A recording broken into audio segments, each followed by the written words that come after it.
Salut à tous, je m'appelle Rose et j'ai 21 ans. Malheureusement, ma vie n'est pas aussi parfaite que cette belle fleur. Vous le savez peut-être tous, on nous apprend que nous devons aimer notre mère parce que c'est la première personne à avoir pris soin de vous et qu'elle a toujours été là pour nous quand nous avons eu besoin d'aide. Dans la vraie vie, ça ne se passe pas toujours comme ça. Vous pensez peut-être tous que je suis une sorte de monstre pour avoir dit ça, mais écoutez-moi, je ne sais pas si elle était mentalement dérangée ou quoi, mais elle m'a détestée dès le début. Eh bien, l'histoire commence comme ça. Ma mère a rencontré mon père au lycée, ils étaient tous les deux jeunes et s'aimaient. Malheureusement, ma mère est tombée enceinte de moi et mon père n'était pas prêt à assumer la responsabilité de son propre enfant. Il a abandonné ma mère et l'a quittée sans lui verser de pension alimentaire.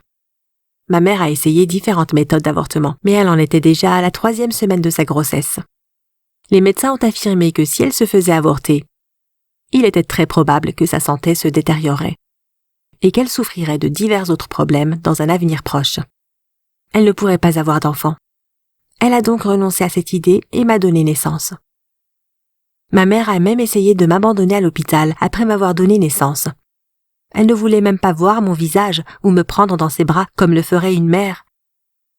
Mais à ma grande chance, l'infirmière l'a arrêtée en chemin et lui a mis son bébé dans les mains, en lui disant qu'elle devait porter son enfant où qu'elle aille.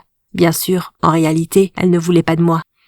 Elle n'avait pas d'autre choix que de me ramener à la maison avec elle. Pour autant que je sache, personne dans ce monde n'a une mère comme la mienne.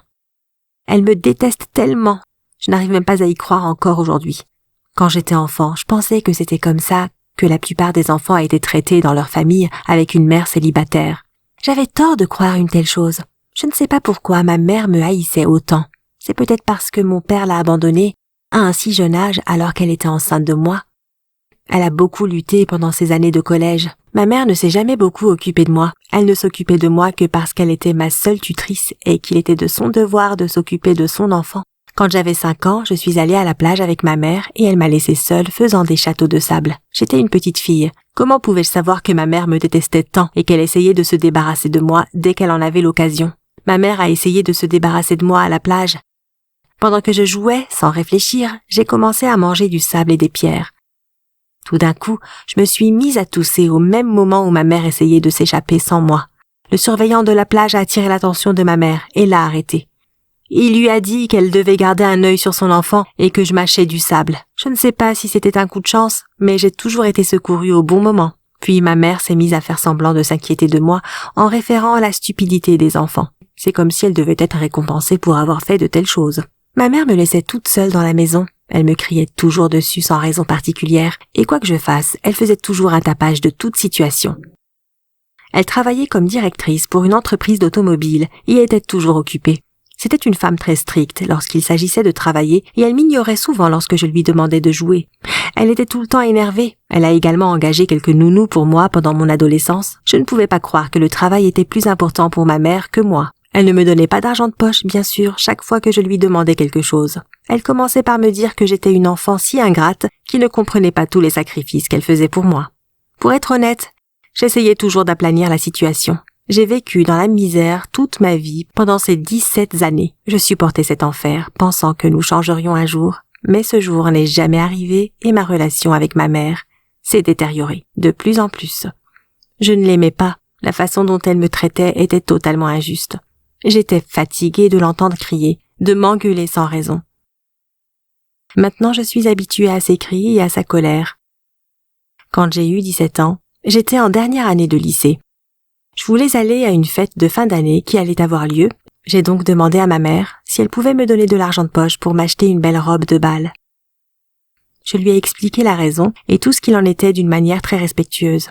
Mais elle a réagi comme d'habitude. Et cette fois, elle a tout refusé et n'a pas été d'accord avec tout ce que j'ai dit. Elle a commencé à me reprocher d'être une telle honte pour sa famille. Si je n'étais pas née, elle aurait été beaucoup plus heureuse. À ce moment-là, elle vivrait une vie heureuse avec son mari et ses enfants. Si je n'avais pas été là, ce fut la goutte d'eau qui a fait déborder le vase. Ma patience s'épuisait et j'étais furieuse de colère. Je lui ai demandé si j'étais une telle honte pour elle, pourquoi elle m'avait donné naissance et pourquoi elle ne m'avait pas simplement donnée en adoption. Cela aurait été bien mieux que d'écouter ces paroles dégoûtantes tous les jours. Alors, quand j'ai eu 18 ans, j'ai quitté la maison de ma mère et j'ai commencé à attendre avec impatience d'aller à l'université.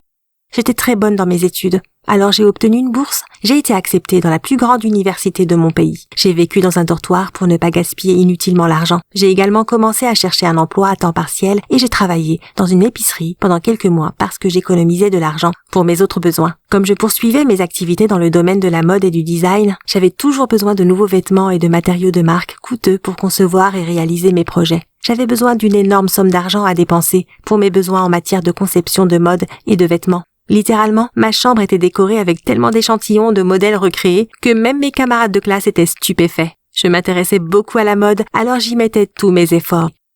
J'avais pour objectif de devenir un magnat de la mode dans ma ville. Pendant tout ce temps, ma mère m'a appelé plusieurs fois pour me dire encore et encore qu'il valait mieux que je revienne à la maison, sinon elle me quitterait pour de bon et ne m'accepterait jamais comme sa fille. Après des mois sans se parler, elle m'a appelé pour me dire à nouveau ces choses terribles. Mais cette fois, je ne lui ai dit qu'une chose. Si elle ne pouvait pas aimer sa fille comme elle était, alors il valait mieux qu'elle me lâche. Et puis j'ai raccroché le téléphone. Elle ne m'a plus jamais contactée après cela. Et maintenant, je suis mes propres rêves. Je travaille dans une entreprise de mode. Je suis propriétaire d'une belle maison de 2 étages. Je n'ai plus besoin de ma mère. Je peux survivre sans elle parce que je sais que je mérite mieux. Racontez-moi votre histoire. Votre mère vous déteste-t-elle sans raison? Je veux dire, qui fait ça? Dites-le moi dans les commentaires ci-dessous. J'aimerais beaucoup lire vos conseils. Merci d'avoir écouté mon histoire. Abonnez-vous à cette chaîne pour d'autres histoires comme la mienne.